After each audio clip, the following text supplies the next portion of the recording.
Hello guys, haunted horror podcast में आपका फिर से स्वागत है। दोस्तों, आज हम एक हॉन्टेड हाउस के बारे में बात करने वाले हैं। ये कहानी बहुत पुरानी है। ये कहानी आकाश की है। आकाश एक कॉन्ट्रैक्टर है। उसने मुंबई में कई प्रोजेक्ट किए हैं, कई कंस्ट्रक्शन साइट भी किया है। वैसे तो मुंबई में जाना माना बिल्डर था। रिसेंटली वो बेंगलोर में शिफ्ट हुआ क्योंकि उसे अच्छी अच्छी बिल्डिंग बनाने की ऑफ़र आ रही थी। बेंगलोर में आते ही आकाश ने बहुत कंस्ट्रक्शन किया। उसका काम अच्छा चल रहा था। उसने 1 साल के अंदर 3-4 साइट पर काम कर दिया था और उसे कंप्लीट भी कर दिया था। अच्छे काम करने से उसे गवर्नमेंट का एक प्रोजेक्ट मिला। प्रोजेक्ट बेंगलोर में ही था। वैसे तो प्रोजेक्ट छोटा ही था, पर उसे पूरा करने के लिए आकाश को अच्छे खासे पैसे मिल रहे थे। वो प्रोजेक्ट वैसे तो पुराना खंडर घर को रीडेवलप करना था। उसे कहाँ पता था कि उस घर के बारे में। पैसे तो अच्छे मिल रहे हैं, पर बहुत खूंखार भयानक घर था। उसने साइट विजिट के लिए पहले अपने साथ डिमोलिशन एक्सपर्ट को ले गया। उसका नाम विजय शंकर था।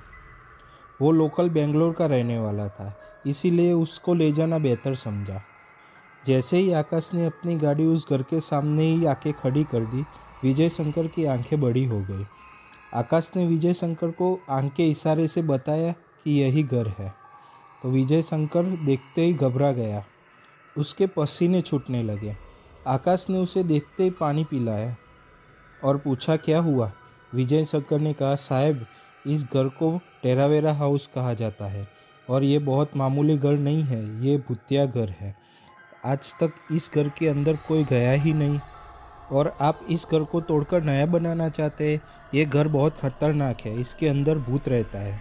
विजय शंकर की बात सुनते ही कुछ देर के लिए गाड़ी में सन्नाटा छा गया और थोड़े टाइम के बाद आकाश जोरों से हंसने लगा तो सन्नाटा गायब हो गया। फिर आकाश बोला, हाँ हाँ, ऐसी कई स्टोरी सुनी है। ऐसा कुछ नहीं होता है। हर खंडर घर में कोई ना कोई भूत होता ही रहता है। इतना कहते ही आकाश गाड़ी से उतर गया, पर विजय शंकर गाड़ी से नहीं उतरा। आकाश घर की ओर चलने लगा। तब विजय शंकर उसे चिल्लाते हुए उस घर के अंदर जाने के लिए मना कर रहा था। आकाश समझ गया कि विजय शंकर घर के अंदर नहीं आने वाला, इसीलिए उसने अकेले ही घर का मुआयना करना सोचा। वो घर के अंदर चला गया। घर बहुत बड़ा था, पर बहुत बुरी हालत में था। बाहर एक गाड़ी बंद पड़ी थी जो बहुत पुरानी थी। ये सब देखते देखते अंदर चला गया। घर के अंदर अभी भी बहुत पुराना बर्तन और फर्नीचर था। वो एक कमरे से दूसरे कमरे में जा रहा था। घर के अंदर बहुत पेंटिंग लगी थी, पर सभी चीज़ों पर धूल लगी थी। आकाश की नज़र एक पेंटिंग पर पड़ी। उस पेंटिंग में 2 लड़की थी, 2 बहनें जैसी लग रही थी। पता नहीं आकाश की नज़र उस पेंटिंग में अटक ही गई।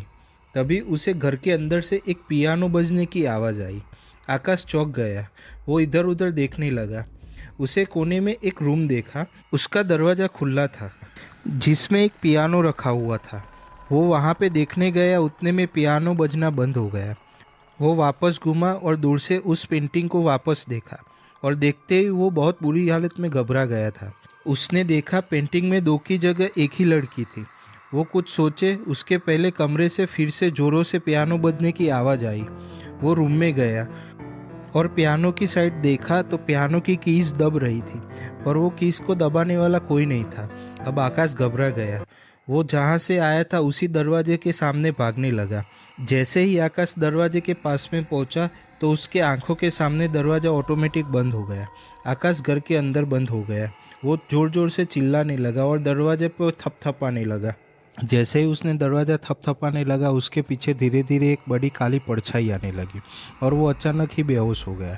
थोड़ा टाइम हुआ, फिर से उसको होश आने लगा और धीरे धीरे उसने आंखें खोलना चालू किया। उसके सर पर बहुत गहरी चोट लगी थी। उसने देखा तो उसके चेहरे पर किसी ने नाखून मारे हो। वो खड़ा होकर फिर से दरवाज़ा को पीटने लगा और बाहर खड़ा विजय शंकर को बुलाने लगा, पर बाहर से कोई जवाब ही नहीं आया।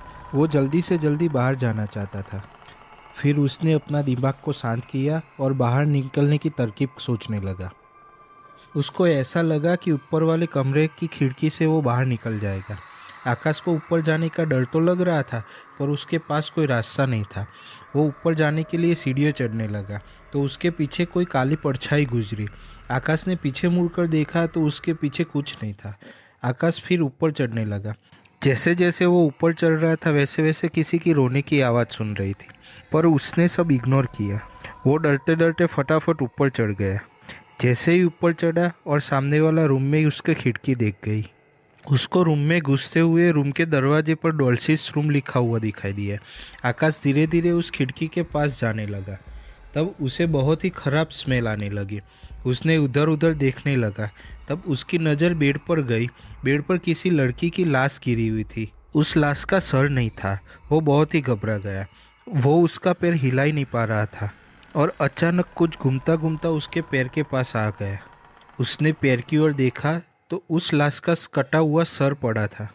वो देखते ही पीछे हट गया और वो नीचे गिर गया। उतने में अचानक से बेड पर पड़ी लाश धीरे धीरे उठने लगी और नीचे पड़ा हुआ सर उठाकर अपने शरीर में जोड़ने लगी। उसने देखा तो वो नीचे फोटो में गायब थी वही लड़की लग रही थी, पर वो अभी बहुत खतरनाक दिख रही थी। वो धीरे धीरे उसकी ओर आने लगा और आकाश भी धीरे धीरे पीछे हटने लगा। अचानक आकाश खिड़की के पास पहुंच गया, पर वो लड़की अभी भी आकाश की ओर बढ़ रही थी। आकाश भी धीरे धीरे पीछे खिड़की के पास पहुंच गया और उसका पैर फिसल गया। वो खिड़की से सीधा नीचे गिर गया। बाहर खड़ा विजय शंकर की नज़र उस खिड़की पर पड़ी। उसको आकाश खिड़की से नीचे गिरता हुआ देखा।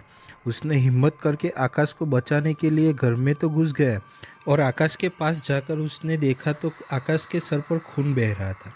जब विजय शंकर ने ऊपर देखा तो खिड़की पर वो लड़की हंसते हुए देख रही थी। वो घबरा गया क्योंकि वो लड़की बहुत खूंखार लग रही थी। उसने आकाश को अपने कंधे पर लिया और गाड़ी में बिठाकर सीधा हॉस्पिटल ले गया। कुछ दिनों के बाद वो ठीक हो गया और आकाश विजय शंकर को मिला। तब आकाश ने विजय शंकर को कहा उस दिन उसे हंसना नहीं चाहिए था। वो घर सचमुच भूतिया था। कहा जाता है कि उस घर में दो बहनें डॉल्सी और वेरा रह रही थी। डॉल्सी पियानो टीचर थी और वेरा इंग्लिश टीचर थी। एक दिन डॉल्सी के रूम में उसकी लाश मिली। मर्डर की इन्वेस्टिगेशन में कोई प्रूफ नहीं मिला और कुछ ही समय के बाद वेरा घर छोड़कर भाग गई। कहते हैं कि तब से उस घर में डॉल्सी की आत्मा घूम रही है। वो किसी को अंदर आने नहीं देती।